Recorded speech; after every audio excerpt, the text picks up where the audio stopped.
오늘 우리에게 주시는 하나님의 말씀입니다.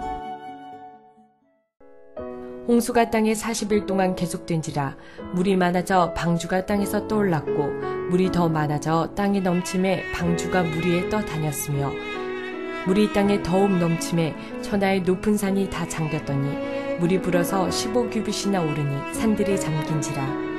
땅에 움직이는 생물이 다 죽었으니 곧 새와 가축과 들짐승과 땅에 기는 모든 것과 모든 사람이라. 육지에 있어 그 코에 생명의 기운에 숨이 있는 것은 다 죽었더라. 지면의 모든 생물을 쓸어버리시니 곧 사람과 가축과 기는 것과 공중의 새까지라.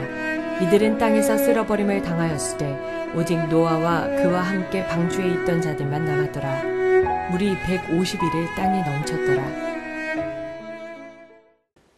마라나타, 오늘도 주님의 재림을 고대하며 사는 하루가 되시기를 바랍니다. 오늘 우리가 은혜를 나눌 하나님의 말씀은 창세기 7장 17절에서 24절의 말씀입니다. 여러분들이 성경을 읽다 보면은 40이라는 숫자가 굉장히 많이 나오는 것을 알 수가 있습니다.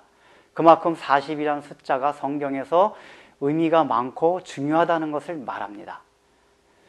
먼저 40이라는 숫자는 지령과 연단을 통해서 성도들을 성장시키고 정화시킬 때 그 숫자가 사용됩니다. 또한 40이라는 숫자는 어떤 하나님께서 중요한 일을 진행시킬 때 그 일을 하기 전에 준비 기간으로서의 기간을 설명할 때 40이라는 숫자를 사용합니다. 또 한편으로 40이라는 숫자는 구세대에서 새로운 세대로 넘어가는 전환점, 그 시기가 있을 때 그것을 40이라는 숫자로 표현합니다. 오늘 7장에 보면은 성경에서 처음으로 40이라는 숫자가 사용되고 있습니다. 하나님께서 홍수로 이제 그 세대를 심판하시는데 그 비 내리는 그 날짜가 40일이라고 표현되고 있습니다. 왜 하나님께서는 비 쏟아지는 날짜를 40일로 국한시켰을까요? 41일로 할 수 있고 39일로 할 수도 있습니다.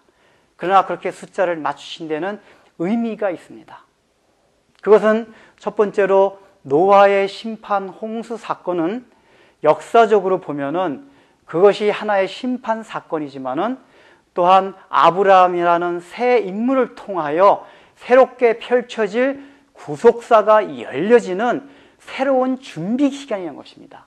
바로 노아의 홍수 사건은 그러한 새로운 시대가 열어가는 분기점의 시기라는 것을 말해주고 있습니다.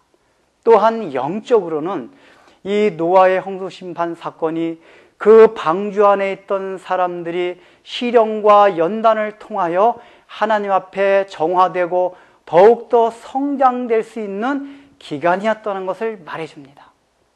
생각해 보십시오. 아마 노아와 그 가족들은 처음에 멸망받지 않고 구원받았을 때 굉장한 기쁨이 있었을 것입니다.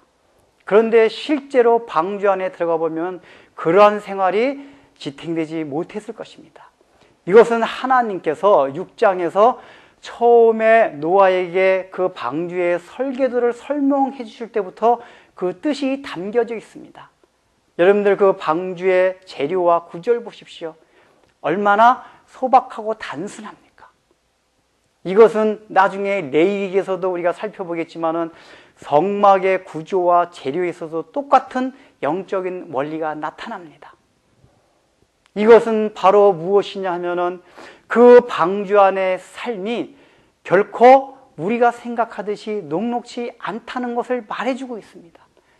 그 안의 삶이 고통스럽고 그 안의 삶이 많은 시련과 연단이 있다는 것을 하나님께서 말해주고 있는 것입니다.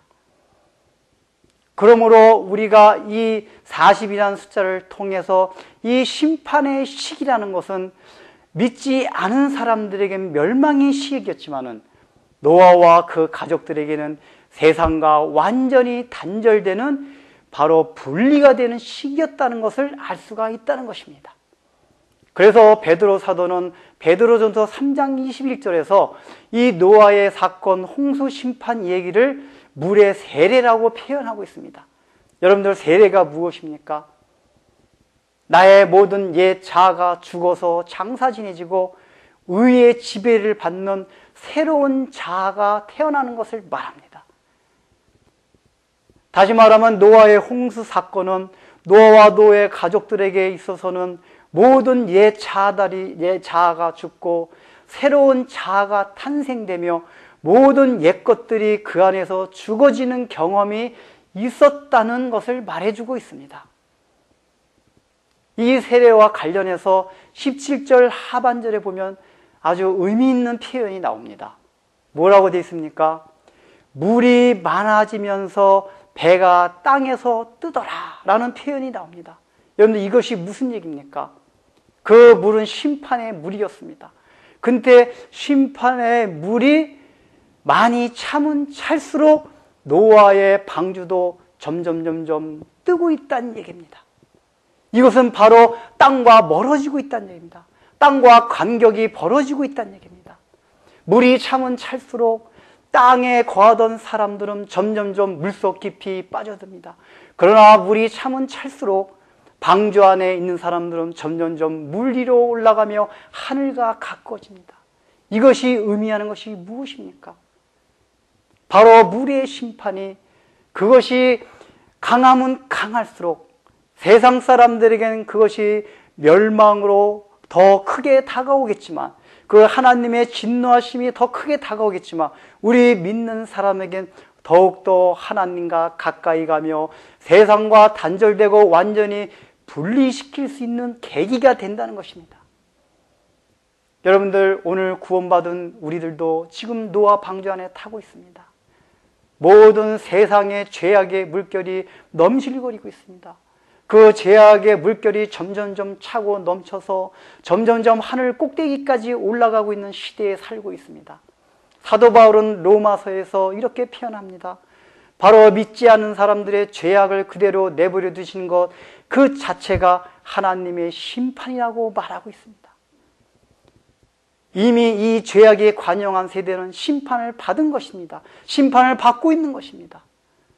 그 하나님의 심판이 크면 클수록 우리가 타고 있는 구원의 방주는 점점 높이 떠오르고 있습니다. 저 죄악에서 땅에 걸어가고 있는 사람들은 그 죄악의 물결 속에서 점점 깊이 빠지고 있지만, 그러면 그럴수록 우리들은, 구원받은 신자들은 더욱더 높이 올라가는 것이 정상입니다.